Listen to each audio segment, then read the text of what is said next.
수상한 정자. 인터넷에 조나단 제이콥 마이어를 검색하면 긴 금발머리를 가진 남자가 한 명 나옵니다. 놀랍게도 이 남자는 500명이 넘는 자식을 가지고 있습니다. 입양이나 후견인 같은 사회적 의미가 아니라 실제로 자신의 유전자를 넘겨준 생물학적으로 완전한 자식 500명 이상을 가지는 남자죠.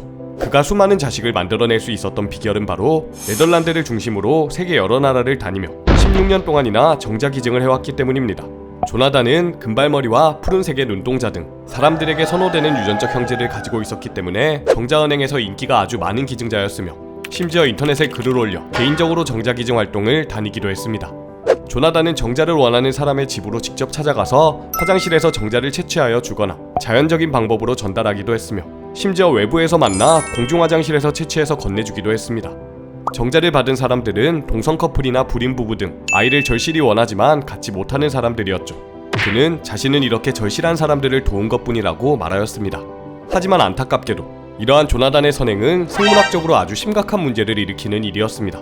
바로 조나단의 유전자를 받은 수많은 자식들이 서로 배다른 형제 자매라는 것을 모른 채 근친간에 자식을 낳게 될지도 모르는 위험이 생기게 된 것이죠.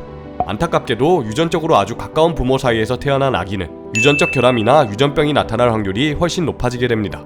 가까운 혈연관계의 가족들은 서로 유전자 구성이 비슷하기 때문에 질병이나 기형 등 유전적인 결함도 공유할 가능성이 높은데 이때 유전적으로 가까운 남녀가 만나 아기를 낳게 되면 이러한 유전적 결함이 더 뚜렷해지고 강해질 위험이 생기는 것이죠. 거기다 부모의 유전자 구성이 서로 비슷하다면 우성 유전자 뒤에 숨어있던 열성 유전병이 발현될 확률도 커져버립니다.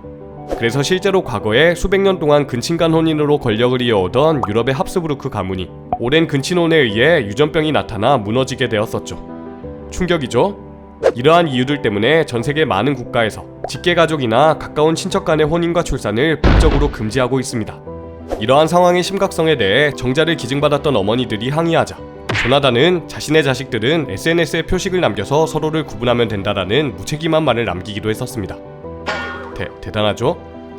이러한 조나단의 만행은 정자기증 기관들과 관련 법의 허점이 드러나는 계기가 되기도 했습니다. 정자은행에는 각 기증자로 인해 태어날 수 있는 아기 수의 한도가 정해져 있었지만 조나단은 여러 나라와 여러 기관에 이동하며 기증했고 개인적인 기증 활동도 자유롭게 행했습니다. 조나단의 정자로 아기를 낳은 한 어머니는 강아지나 가축들의 번식 규정이 정자은행의 규정보다 훨씬 강하다며 비판했을 정도입니다.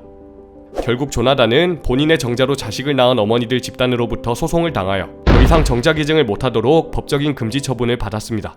하지만 이미 조나단의 자식은 공식적으로 500명 이상이 확인되었으며 비공식적으로는 3000명이 넘어갈 수도 있을 것으로 예상되고 있는 상황이죠. 무섭죠? 이 영상은 넷플릭스의 한 다큐멘터리 시리즈를 보고 너무 충격적인 내용이라 영상으로 만들어 본 것입니다. 조나단은 어떤 생각으로 수많은 아이들을 만들었을까요? 이 다큐멘터리에서는 뒤로 갈수록 충격적인 내용이 펼쳐지는데 대량 기증자가 조나단 혼자가 아니었다는 사실과 조나단이 유튜브 채널을 운영하는 이유 등 아주 흥미로운 이야기들이 담겨져 있으니 궁금하신 분은 한번 시청해보시길 추천드립니다. 이번 다큐멘터리 소개 영상이 재밌으셨다면 가끔 이러한 생명과학 관련 작품에 대한 소개도 영상으로 제작해보겠습니다. 이번 영상은 여기까지입니다. 교과서와 관련된 생물학 영상들을 보고 싶으시다면 수상한 멤버십에 가입해주세요. 후원해주신 금액은 대형 실험 콘텐츠 제작 비용으로 사용됩니다. 재밌게 보셨다면 구독 부탁드립니다. 수상한 생물선생 수상한 생선이었습니다.